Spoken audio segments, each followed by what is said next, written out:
Correction. Barbara Potter had been charged with the crime of tampering with evidence.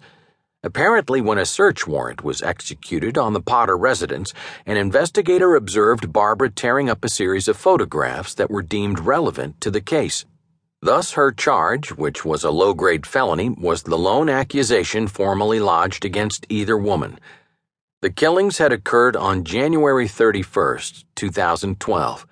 One day later, Agent Scott Lott of the Tennessee Bureau of Investigation and Chief Deputy Joe Woodard of the Johnson County Sheriff's Department visited the Potter residence and interviewed Jenelle in the presence of her parents. They questioned her about word in the community about an ongoing feud that she had with the victims.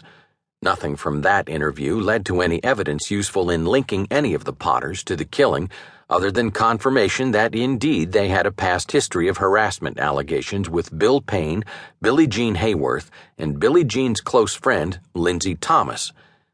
Soon after that interview, Jamie Curd spoke to investigators at the Sheriff's Department, confirming a past series of conflicts but divulging nothing incriminating. The investigation then ground to a slow crawl.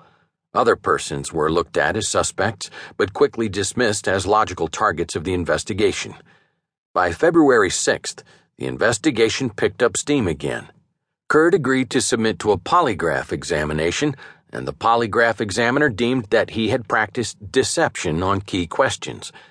Watching the resulting interrogation was beyond painful. For what seemed like many hours, Curd sat there, looking through his heavily shaded eyeglasses at investigators who bore into him with a prying fury. They smelled blood, and like sharks circling a capsizing boat, they were not going to let the opportunity slip away. Curd mumbled meager responses as his interrogators sensed avenues to get him to fess up. Interrogations, particularly involving the Tennessee Bureau of Investigations, TBI, involved this same routine.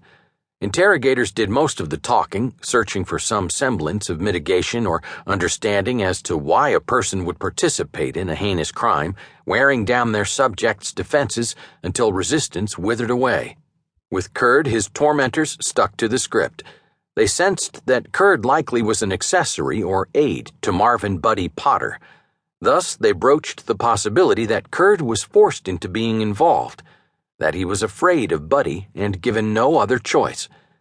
They suggested to him that perhaps all he did was cut Bill's throat after Buddy shot the man, and that since Bill was going to die anyway, possibly his actions had not led to Bill's death.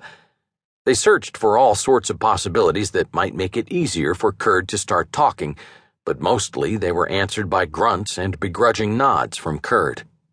Eventually, the interrogators pieced together enough grunts and yahs to compile a written statement that Curd was reluctant to sign. That statement would point to Buddy as being the gunman, but before Curd was finished in the interrogation room, he made one little slip. It was a slip that would forever taint any defense his lawyers could muster for him.